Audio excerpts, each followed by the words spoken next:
Good day, I'm John Michael Polonio from Lumbia National High School, grade 12 ICT, muna yung kauban. Good day everyone, my name is Mike Aaron Navarro. I'm from Lumbia National High School and I am grade 12 student. Karon, na may interview na tao ng mga employed people. And among mga vision kay kung pila sila katuig silang trabaho o usay mga challenge na ilang na atumang silang pagtrabaho o usay nilang ma-advise sa mga. And thank you. Let's go. Let's go. Kasi pangalan, ma'am? Joanna Marie Compressor. Mag-ask you permission, ma'am, ba about sa mong work immersion? Para sa din na sa inyong Work immersion. sa eskwelahan. Sige, yun sa mga pangutana dong. What is your current job position? Kaandong ka ng OIC. How long have you been working in this field? December 2, 2022 man ko nag-start. So, 23, 24, 3 years. 3 years. What challenge do you usually face at work? Kana siguro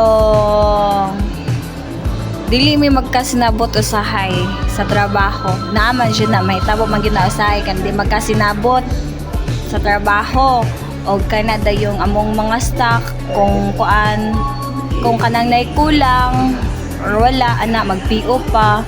So hasol kay na sa among mag-pull out og stock sa lain nga store labi nag-ulan. Muna siya dayon kana ang pagbantay gyud sa tindahan challenge pud baya na. Kay dili baya sa tanan panahon makita nimong customer unsay gipanguan diha. Isod kaayo, di ba? Labi wala nakalak imong mga kuan. So diri amo ginang ginakuan nga pag-abri sira diretsyo kay kung malingahan nimo na mo sunod wa ka kabalog na wala na. So challenge na ang magbantay sa tindahan kay lisod sad magtanga-tanga ta ang pagsukli. Challenge Japon na labi nagdiri lisod kayo kung tibok imong kwarta dili dahil midali makasukli dire. Challenge ka na sa amo nya kwanda yun sa among schedule okay raman magsinabotay lang yun siya.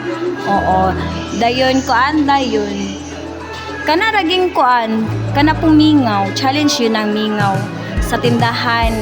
Challenge ng mingaw kay syempre nanarbaho ta nagsalig sa atong employer nga kanang ihalin gid nato lang di ba ya season ba ang kabibog ang kamingaw. So kung daghan mo palit yasis majud na tanan pero kung wala jud diha na magsigiya pud mig post. Abi lang gid nilang nagtanga mi diri pero ga pang-customer jud Japon mi online. Challenge na siya kanang mga mingaw nga season. Challenge gid na kung saon nimo pag kuan imong tindahan pag-improve, pagtaas sa imong sales bisag mingaw siya. Mao gyud na siya dong. Thank you, ma'am. Hello sir, good morning. Usay mga lan sir? Good morning, ako si Michael Barquilia. Usay mong trabaho sa una og karon sir? Sa una, kamo ko sa una nga nagtatrabaho ko sa SM. Pagaminyo na ako, nagtrabaho ko pagkamason.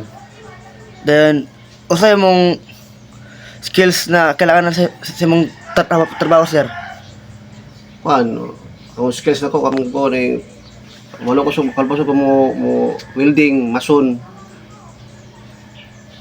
Usay mga challenge na imong na-face sir? Sa akong kuan, sa akong trabaho. Oh. Kaning kuan, usay maka-encounter tag mga lisod nga at trabaho, encounter ko tag mga hapit na mahulog sa building, wala siya. Usay mong ma-advise for student preparing for work immersion sir?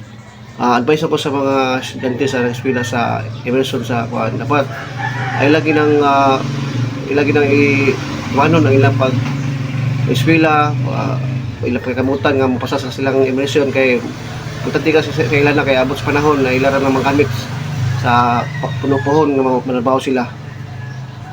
Karon guys, akong i-share akong nasabtan sa among interview. Tigid sa ilang trabaho naman. Kami mga challenge silang trabaho. Kami naay customer. Labing sa stock nila para lang marinan sa eskwela tarong para sa atong trabaho. Ako na rin sa pag-interview kay dapat magtaro tag trabaho, then ato ilang tong trabaho para sa atong trabaho dili ta mabulihan sa trabaho, then kung ano na mga mistake ato dito na itama para wala tay para sa atong trabaho nato, and mara to. So, mara to guys, thank you sa pagtanaw and God bless all. Thank you.